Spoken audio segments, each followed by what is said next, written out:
Like it or not, work is a big part of our lives. An important part of work is making sure that you get promoted in a timely fashion.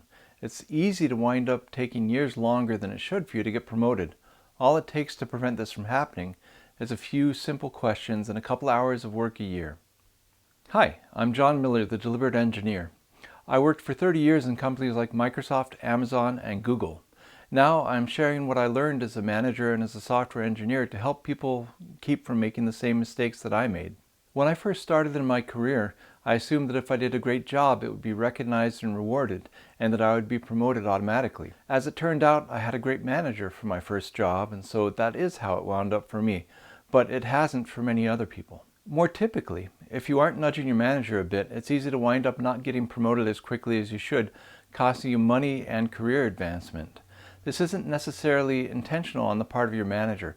Rather, it's a reflection of how busy most managers are, and the fact that they just don't necessarily have time to do all the stuff they should, that some stuff falls through the cracks. And of course, the things that are most likely to fall through cracks are those that don't complain when it happens. A few well-placed reminders can keep that from happening to you. Some of you may wonder, why should you care about getting promoted? Well, there's a bunch of different reasons for this. First, a promotion comes with its own pay bump and often some sort of an extra bonus or equity in the company. Second, it moves you into a higher compensation band, both for salary and for bonus and equity. Third, if sometime down the line you decide to move to a new company, they're not going to be looking so much at how long you've been at your current level and how close you are to the next one. Instead, what they'll be looking at is what your current level is in your company, and they'll probably look at making some sort of a lateral move to a similar position in their company. If you haven't been promoted on time, that means you're probably behind and you may be losing some of the progress that you'd made at your current company. And finally, some companies pay attention to how long people spend in their levels. If you aren't getting promoted on a regular basis, at least according to the expectations of the company, then it can actually wind up in you getting put on a performance improvement plan, or even being recommended to go and look for a job someplace else. The reason for this is not necessarily that straightforward, but it's that the company views someone who stops growing before the level that they expect people to reach as somebody who's effectively keeping them from hiring a better employee instead. You shouldn't miss out on being promoted just because your manager is busy and it falls through the cracks. In order to prevent this from happening, you need to understand the career ladder level progression at your company, what it takes to get to the next level for you, and you need to know the right questions to ask your manager to make sure that they're in step with you. Engineering positions typically are described by a career ladder level.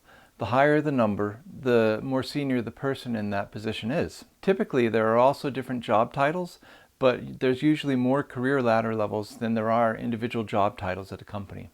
For example, at Microsoft, the career ladder levels look something like this. Level 59 and level 60 are Software Design Engineer 1. Levels 61 and 62 are Software Design Engineer 2. Levels 63, 64, and 65 are Senior SDE, and then level 66 is the beginning of the Principal band. Here we see a diagram that shows the relationship between levels and the level descriptions at three of the different high-tech companies. As you can see, each of the companies has a different way of organizing their levels.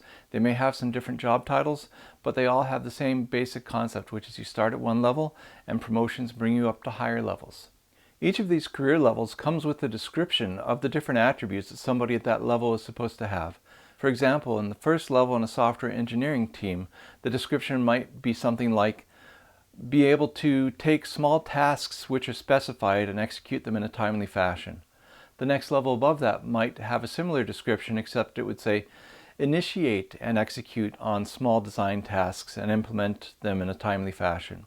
The next level above that might be implement multi-component code and solutions.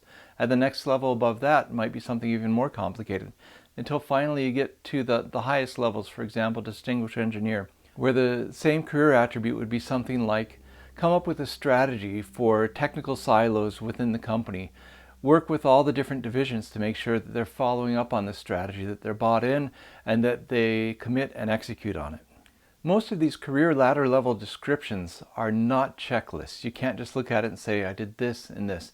Instead, they describe what a typical person who's being successful at that particular ladder level might do. You don't typically have to do all of the work, but you need to do some subset of it. Once you know your own career ladder level, then you can take a look at the description of the attributes for your level and the level above it and find the differences between it. They will have many commonalities, but they will have a few things that are different. Those differences are what you need to demonstrate the ability to do. One thing that you need to understand is how frequently promotions are performed at your company and when they're done. There's typically a budget for promotions that says how many people at each level can be promoted to the next level. The way that they pick people for those promotions is they'll take a look at everybody who might be eligible for a promotion, and then the people who are considered the most deserving actually receive one. The manager usually makes a written case for the promotion, a recommendation that they pass to their manager. This recommendation is usually couched in terms of career ladder levels and how you're showing that you're already demonstrating performance at the level they're asking for you to be promoted to. They also want to make sure that there's a business case for the promotion. In other words, that if they promote you, they won't be sticking you in a position where you can't demonstrate those extra abilities. Since you're supposed to be operating at that next level, this typically shouldn't happen, but it's still something that has to be considered. Finally, some companies will also ask for areas where the candidate is weak before considering a promotion. The goal here is to understand the risks that they're taking by considering a promotion for this person. If the places where they're weak are significant enough, then promoting them might actually be doing a disservice to the candidate, resulting in them flunking out of their career rather than being recognized for good performance. Lower level and entry level promotions are usually fairly straightforward, requiring little more than a recommendation from the manager and a rubber stamp from their manager. The more senior you get, however, the more broadly the promotions are scrutinized by peers of your manager, by your manager's manager and their peers, and even by higher up executives such as vice president or division leaders. Key questions that are asked when considering someone for promotion. First, are they already executing their job at that new level? Second, are they the most deserving of the promotion? In other words, since there's usually more people being promoted or being proposed for promotions than there are budget for promoting them, are they one of the people who should get the budget? Third, what's the risk of not promoting the employee? Is there any risk of demotivating them or of them being regretted attrition to the company? And finally, as I mentioned earlier, is there going to be appropriate work for them not only to execute at this new level, but hopefully to be worked towards achieving the next level? An interesting side note, in many of the companies I've worked at, the process for determining promotions, assigning promotion budget, and approving or rejecting promotion requests is typically done before employees write their reviews for that year. If you're relying on your manager to learn about what you've done and how good you are from your written review, chances are you're giving them the information too late for it to matter for that review cycle, delaying your promotion by 6 months or a year. So how do you make sure that you get your promotion as soon as you're ready and deserving of it? First and foremost, you need to partner with your manager to come up with the list of things that need to be done for you to be able to be promoted to the next level. Not a checklist, but a set of demonstrated skills and a suggestions of ways you can that you can demonstrate them. Partner with your manager to make sure that both they and you have the same information about what you've been up to and the significant things you've accomplished. Also make sure that you're both in lockstep in terms of what's done for your progress to the next level and the things you still need to do and how well you need to do them. For example, is it enough just to deliver an engineering work item, or does it need to be deployed and running for a while in production before it counts as completed? 6 months after you've joined the company is about the right time to start talking to your manager about what it takes to get a promotion. Now, if you haven't talked to them about it before, it could be that you'll catch them by surprise and they'll need a little bit of time to investigate, verify what your current level is, think about your performance, and then be able to have a reasonable discussion with you about it. This is perfectly fine, it's normal, don't worry about it, but do make sure that they get back to you within the next month or so. If they haven't gotten back to you after a couple more one-on-ones, you might gently bring it up and say, oh, so how are things looking for my performance against the next level? I'd like to talk about the sorts of things that I should be focusing on to prove that I'm executing at that level. Make sure that you're executing well at your current level, that you're doing a great job already.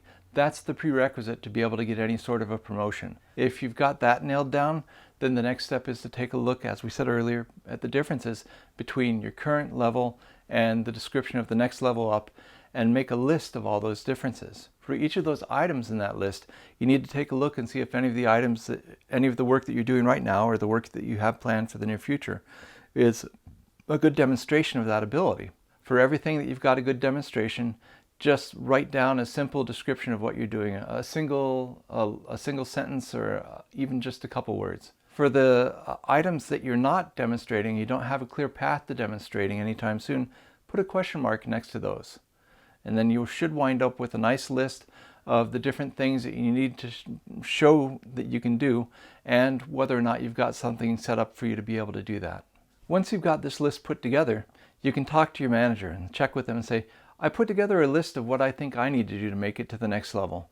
Are you okay with discussing this? And if they say yes, then go ahead and forward them the list, and then you can talk about it in your next one-on-one. Now you should go line by line and make sure that they agree with the things you say you're working on that would be good to demonstrate performance at the next level.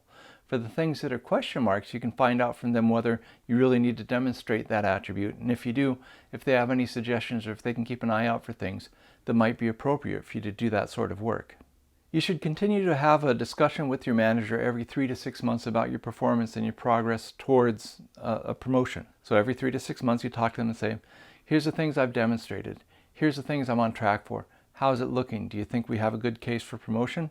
How much longer do you think it'll take?